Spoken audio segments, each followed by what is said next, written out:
बिस्मिल्लाहिर्रहमानिर्रहीम। अस्सलाम वालेकुम। काश्तकार भाइयों, आज की जो हमारी वीडियो है ना, ये है सैलाब ज़दगान के बारे में। इस टाइम पाकिस्तान एक बहुत बड़े इम्तिहान से गुजर रहा है। पाकिस्तान का तकरीबन हर 7वां आदमी जो उनसे है वो डिस्टर्ब है। आबादी का बहुत बड़ा हिस्सा जो है इस सैलाब से मुतासर हुआ है।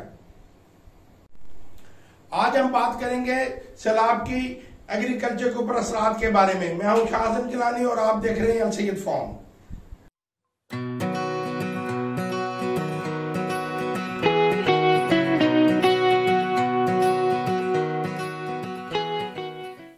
इस सैलाब से जो सबसे पहले मुतासर हुआ है वो बलोचिस्तान हुआ है।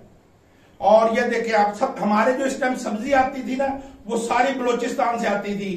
प्याज, गोभी, आलू और गाजर, शिमला मिर्च, जितनी भी सब्जी इस मौसम में आती है ना, जो कहते हैं बहुत महंगी बिकती है, सारी बलोचिस्तान से आती थी। वो इलाका जो सब्जी पैदा करता था वो बुरी तरह मुतासर हुआ है। इसके बाद मानसून की बारिशों ने सिंध को सबसे ज्यादा मुतासर किया है। सिंध में जो इसके बाद जो प्याज आएगा ना, वो कम सिंध में लगता है। अच्छा, वहां लगता कैसे है कि 4-4 एकड़ों का एक प्लाट होता है और उसके साइड पे कुआं निकाल देते हैं कि अगर बारिश ज्यादा हो, वहां जमीन बहुत पक्की है सिंध में, तो पानी जैसे ही पानी इकट्ठा होता है उस कुएं में निकल जाता है। मगर इस दफा तो बारिशें इतनी हुई है कि वहां सारा पानी बर्बाद हो गया है और वहां से भी सब्जी आने की कोई उम्मीद नहीं है। पूरे पाकिस्तान में अब तक तकरीबन 7 मिलियन एकड़ रकबे को, ज़रूरी रकबे को नुकसान हुआ है।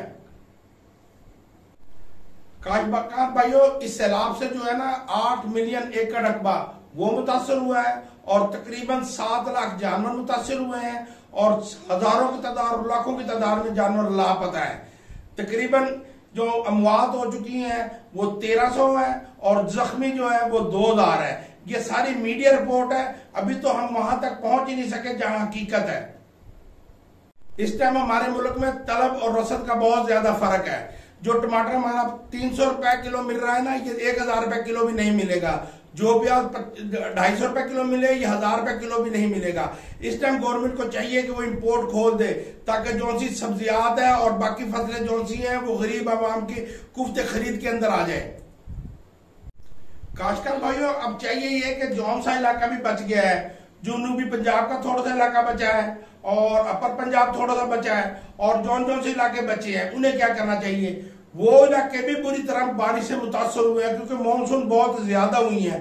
अब करना क्या चाहिए कि जिसे जिसे जैसे जैसे टाइम मिले वो गोभी लगाए, वो मूली लगाए, वो शलजम लगाए, वो गाजर लगाए। गाजर को वैसे भी 15-20 दिन लेट है, मगर मौसम ठंडा हो सकता है लग भी जाए।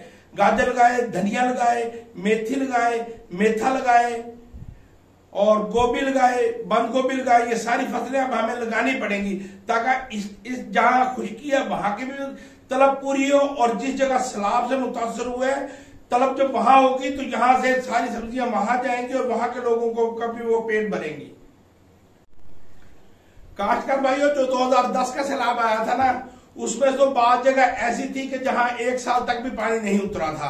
अब हमने करना क्या है, जो सी ऊंची जगह है ना, जहां पानी नीचे उतर जाएगा आज से 15-20 दिन, महीने बाद, वहां तकरीबन माह 1.5 माह बाद राय का टाइम आ जाएगा और तकरीबन 20-25 दिन के बाद गंदुम का टाइम आ जाएगा। जिसे जिसे जैसे जैसे भी मौका मिले वो राया, गंदुम और जौन सी भी फसलें मिल सके वो लगा सके, ताकि कुछ ना कुछ उनका नुकसान का तदारुक हो सके। काश्तकार भाइयों, अब हम जो उनसे काश्तकार हैं जिनकी फसलें बच गई हैं, अब उन्हें क्या करना चाहिए, वो अपना उशर निकालें। उशर के अलावा अपने जो उनसे गंदुम पड़ी है गंदुम निकालें, और जो उनके पास इजनास पड़ी है वो सैलाब ज़दगान के इलाकों में भेजें ताकि उनका पेट भर सके, ताकि उनका कुछ ना कुछ उनकी मदद हो सके। अपनी मदद आपके तहत ही सारा काम करना पड़ेगा। थोड़ी बहुत फसल जैसे ही टाइम मिले फसल बीजिए आप, बाकी अल्लाह ताला हमारी मदद करेगा। इंशाल्लाह हम कामयाब हो जाएंगे इस नुकसान से निकलने में।